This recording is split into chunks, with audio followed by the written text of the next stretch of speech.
What I've found in most cases, bookkeeping and accounting works better when they're different people, but they're collaborating well. So my assumption when I'm answering is with your bookkeeper and accountant, it can be labeled however you want. It doesn't have to be labeled with fancy language, but there should be, you may split it into, for example, a few areas. You could organize it so it's treatment room and consulting. You could organize it into a traditional business might have marketing and sales and delivery. So whatever terms make sense to you for the way your practice runs, you could structure that. And then all you have to do is create a map of what things fit under each heading.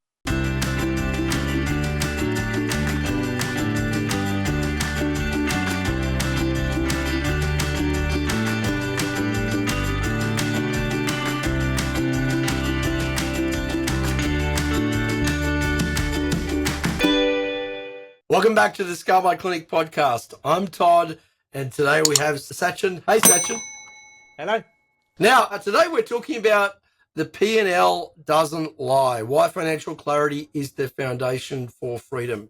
Sachin, we often find practice owners kind of ignoring their financials. We've just come from a practice owners conference not so long ago, and you get to talk to a high volume of owners. A lot of people don't actually know what their profit is. They don't actually know what their numbers are. They'll say things like, I know the accountant's got it, or it's in Cubico, or it's somewhere else. Tell us, what do you think about this? So the first question I'd ask is, don't know or don't want to look? That's a genuine question. I've been there, not wanting to look in case it looks bad. That's a reality. We're humans and we can definitely do that. So that's one of the reasons we may not know. The second reason might be we don't pay attention to it because we don't think it's important, and we delegate or abdicate that to someone else. Like the accountants told me early in my business journey, I had an accountant who I liked very much. They did great by me, but their approach was, look, you don't need to worry about anything. We've got this thing called BankLink. Just sign these forms. We get all the transactions. We'll give you all the numbers. You don't worry. But what we found is that when we sort of abdicated that, we didn't actually have contemporaneous financial information to make decisions. And so even though it was too much hassle for us to do ourselves at that stage, it felt, and someone was taking away the hassle, they're also taking away the power, because we actually were flying blind in terms of decisions we made. And early on in that journey, the decisions were made based on how much money was in the bank account. And so that's another reason that the accountant or an advisor may just take care of things. And so we find out often after the fact, maybe 3 months after, like at the end of a BAS quarter, they might say, oh, here's the BAS and here's your numbers for the last quarter. But when the decisions get allied to that, they don't. You're sort of making spending and investment decisions without really looking at the numbers and just knowing that there's not a negative in the bank account. So yeah, there might be not wanting to look, not having contemporary information to look from. The third is often not having someone reliable on your team who can actually drive that information. Maybe the PM might be the one tasked with doing some of this work, and maybe they're busy with other work and there's just no ability for them to do it. Maybe they're not trained in entering that into a software package. Maybe it's being done on spreadsheets, but they haven't had time to update the spreadsheet. It could be all manner of reasons, but just lack of capacity of an individual, capacity or capability to keep that information up to date would be another. Then there's probably an element of importance, giving it due importance. It might feel a bit dirty, or maybe I only want to look at it myself. I don't want anyone in my team at all to see it. So I get up, put my cloak on in the middle of the night and look under the covers try and look at my P&L then. Maybe the other is we just don't understand exactly how important it is to be closely monitoring the performance of the business from a profit and loss point of view, because we just don't understand that that's important. No one taught us. We don't know what it means. Seems like gobbledygook. I went to med school. I can read an FBC, a U&E, or a creatinine or whatever, but I can't read what a P&L says. And so I just wait for someone to tell me. So it could be any of those reasons. Yeah. So you touched on accountants at the start, and I'd really love to get some thoughts from you on the work that an accountant does in compliance and tax compliance, most specifically ATO compliance. and your data used to manage the practice. Are those two the same things, or are they something different? Well, they're linked, but the reality is accountants work on a different timeline because they're, you might do your BAS monthly or quarterly, and then you have to do a tax return, often several months after the end of the financial year. And so an accountant, super important, do great work, but generally in that setting, they're not really involved in helping make contemporaneous business decisions. And so it's quite different to having up-to-date figures, which you're checking, weekly, then monthly, and then aggregating over quarters. Because when you look at those things, you can make that's much closer to the decision point, the decisions you may be making. So, for example, if you're working on this quarter a project to drive revenue, for example, maybe it's a project around private billing in a treatment room, private nurse billing. Well, you can't judge the success of that if you're not looking at, for one, the revenue in your software or whatever you use to track that, but then also the impact on the profitability. You just wouldn't know. So then you just rely on stories, people telling you things. And the reality is, story is important, but it's a supplement or a commentary of the figures to Not be instead of. to be put together. Yeah, not instead of the figures. And how often should we be looking at management reports for the business? Yeah, so I think each practice, depending on size and structure, etc., will pick different amounts of time. I think the worst case it should be monthly. So you're saying the minimum standard should be monthly. Okay, Yeah, cool. yeah. What And would you then like? what would I like? Yeah. Yeah, I think weekly would be great because then even if you're not acting on them weekly, other than taking them in, you can spot trends, see patterns. The more, if you want to improve something, it needs to be measured and observed. And so if we're working on improving profitability in the business, then the more we can monitor it and measure it, the more we understand it. It just means you become unconsciously competent. You just spot things quickly because you're just looking at it regularly. A bit like being a GP. You can walk into a waiting room. Like if I sent you to the emergency room now, Todd, you'd probably be able to safely predict which people need to stay in and which can go home relatively accurately because you've just seen thousands and tens of thousands of patients over your career. Similar to that is the figures. They just dump out. You're just learning a new language. And that brings an excellent point. There are a lot of people who just think I'm not cut out for it, and they say things like, or they believe things like, I'm not good with numbers. That's never really been my thing. Or maybe they think numbers appropriate in healthcare. They might have some other beliefs that they need to get past. What would you say to those people? Yeah. Well, if you're not good with numbers, you're right. But it's a skill.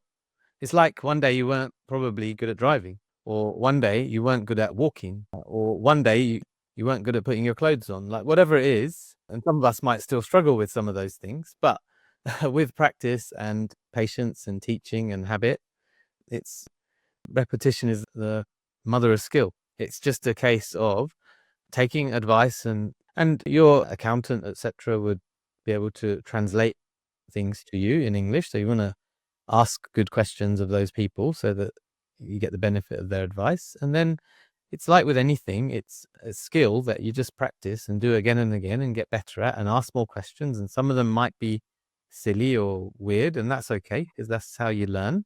So that's that part. The second part of your question is numbers don't have a place in healthcare. Well, then the real question is, does healthcare have a place? Because let's just be clear that without financial sustainability, without a workforce, all of those things together, and financial stability is the foundation of it, because without it being a sustainable service in a private setting, it's not going to last very long at all.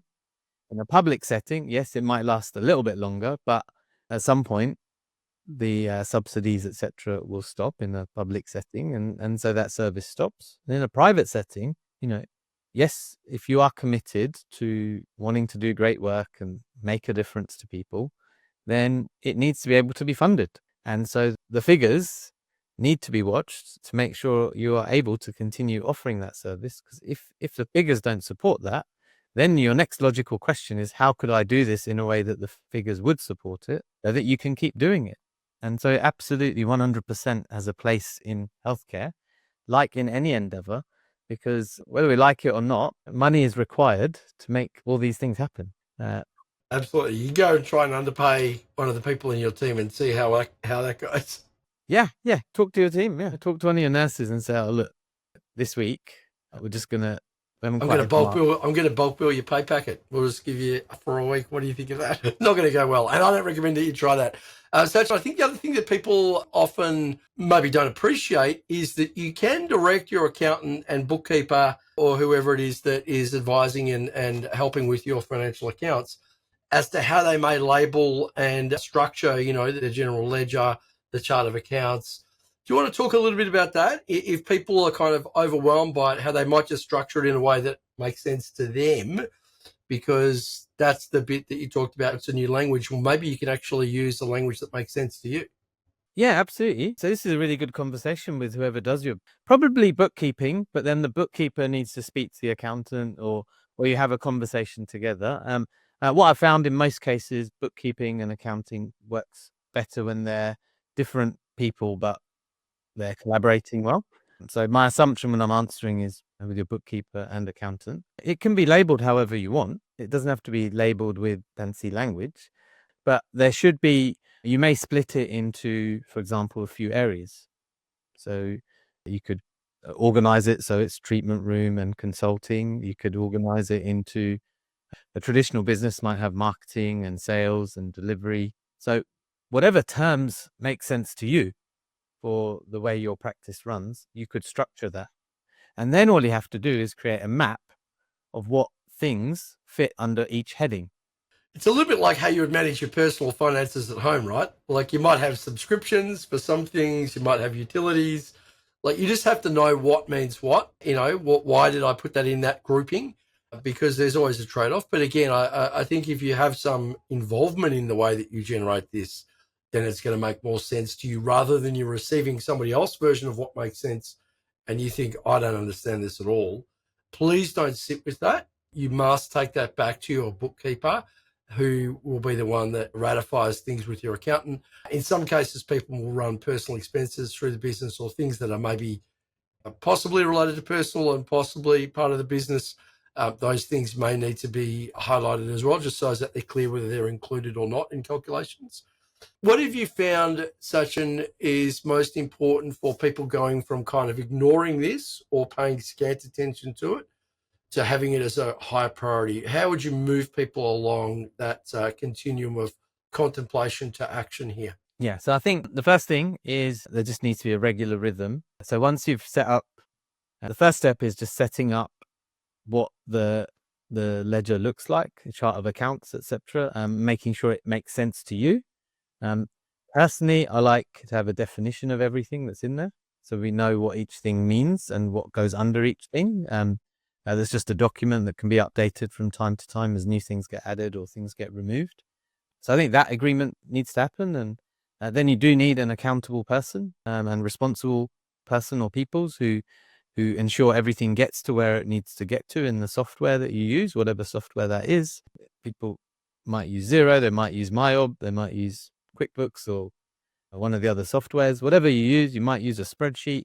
Probably not the best right now, but whatever you use. And then I think once you've agreed what each thing stands for, who's getting it into the software, how it gets in, like once that's done, then it's just setting a regular rhythm to look at it with the people who are entering it in, as well as with the leadership in your practice. And so that leadership may only be you as an owner and your manager. It may be only you as an owner. There may not be any other leadership. It might be a wider leadership team of a manager, a nurse manager, etc. Like whatever information, then you need to decide how much information you're going to share with whom.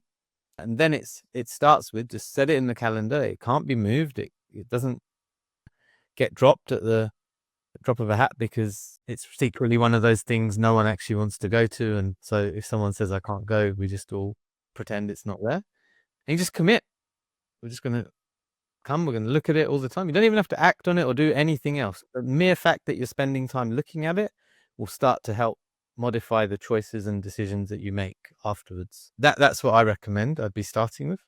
Yep. And two questions I have just on the back of that, Sachin, that I thought might be useful here is the first question is the single source of truth. Where do we go for that? And the second question is, should we have segregation of duties as to who's reporting on this and who's kind of involved in paying, moving the money around? Yeah. So single source of truth, nowadays, there's great software packages there. Those should be the source of truth. Like whatever package you choose should be the source of truth.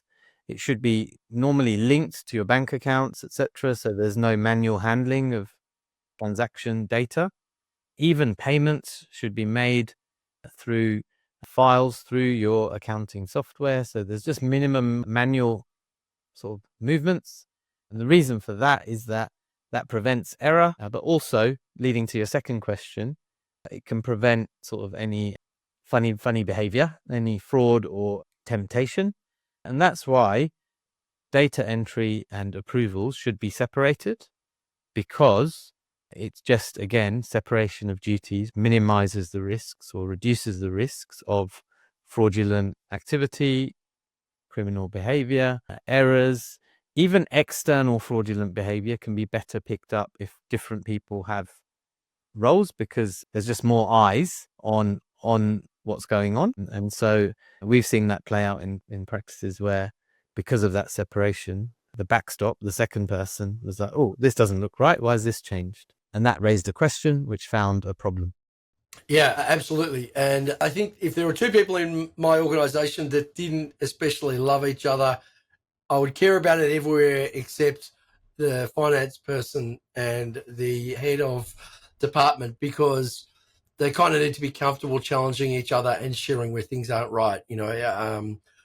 I'm a little bit nervous if those two were best mates and kind of spend a lot of time together, because you do want them thinking differently and independently of each other. No, that's a really good point. Sachin, what do you find is the biggest limitation to people having financial clarity and the truth in their practices? There's probably a few. There's some personal factors. So personal factors will be around fear and normally busyness, like just too busy to make time for it. And some of the stuff we talked right at the beginning, just some of those factors. Then there are human and skill factors related to the person who might be entering that information. Often there's tension between roles in a practice, and we're not flush with people generally.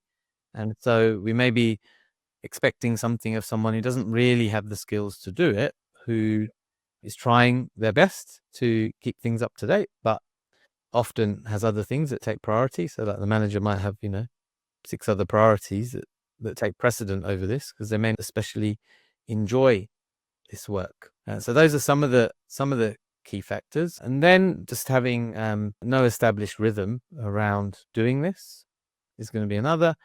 And then there'll be just trust issues as well. Like, oh, maybe I can't share this information safely with anyone in my practice, so I'll just discuss it with my accountant from time to time, but I don't need to discuss it in the practice. And so then it's often just left, because there's this fear of, what if people know that I'm making a profit in the business or I'm making a loss in the business? Well, if you've got a manager or other leaders in the business, they probably do need to know what's going on with the business, because they can't really contribute to improving it if they don't know what's actually happening.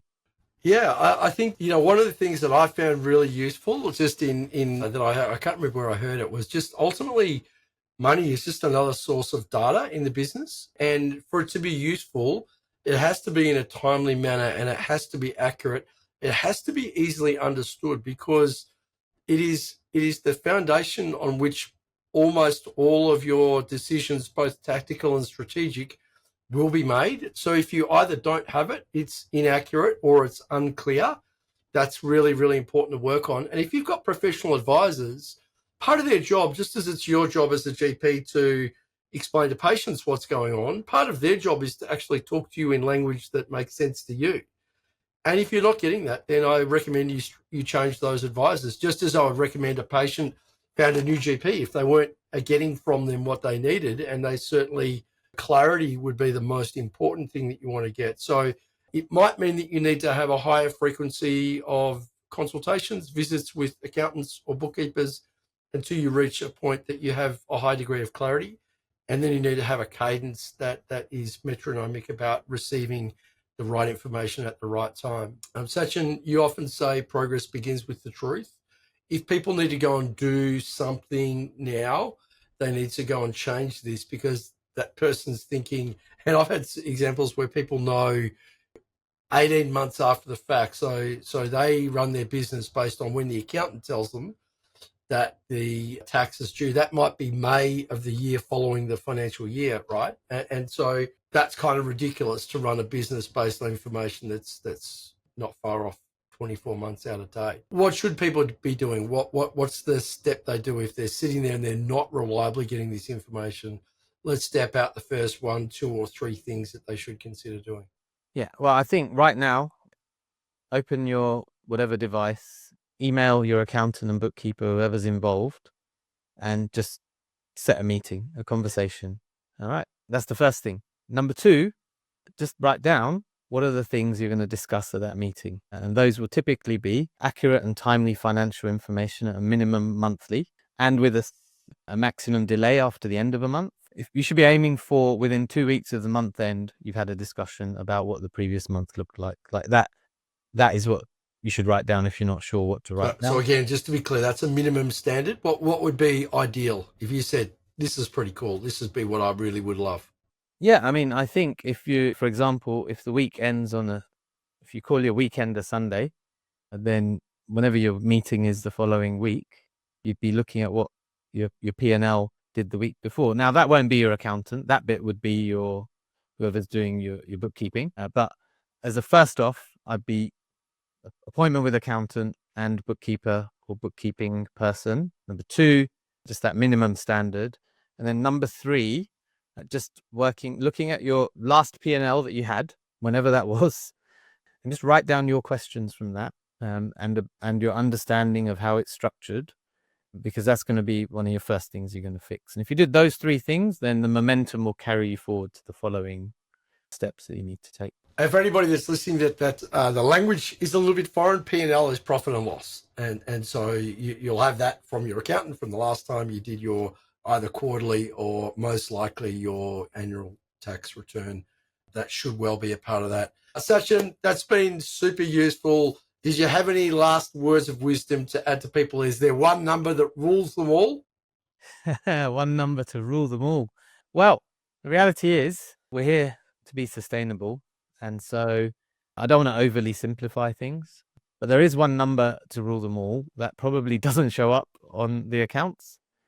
And that's the cash, the cashola, the real, the moolah. Exactly. That is what we really need to be thinking of. The profit is a proxy for that. And so we should be growing our profit each year unless we make a deliberate, decision one year not to for other reasons because we're making an investment into something.